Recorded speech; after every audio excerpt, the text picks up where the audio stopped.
Sono stati fissati i funerali di Mattia Caruso, il trentenne ambulante ucciso dalla fidanzata Valentina Boscaro, rea confessa la notte tra il 25 e il 26 di settembre.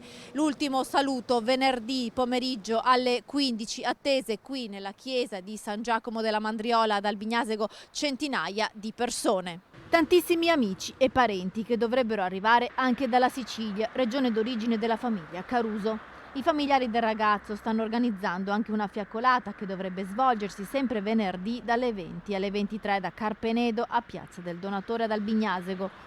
In questi giorni, intanto, gli inquirenti stanno continuando ad ascoltare le testimonianze dei genitori e dei fratelli di Mattia. Secondo i loro racconti, a subire violenze fisiche e pressioni psicologiche sarebbe stato proprio il trentenne ucciso e non la fidanzata Valentina, che invece durante la confessione del delitto ha detto di essere stata più volte maltrattata e picchiata da Mattia. Anche gli amici della coppia hanno riferito di aggressioni fisiche subite dal giovane, ma ai carabinieri non risultano denunce da parte di entrambi.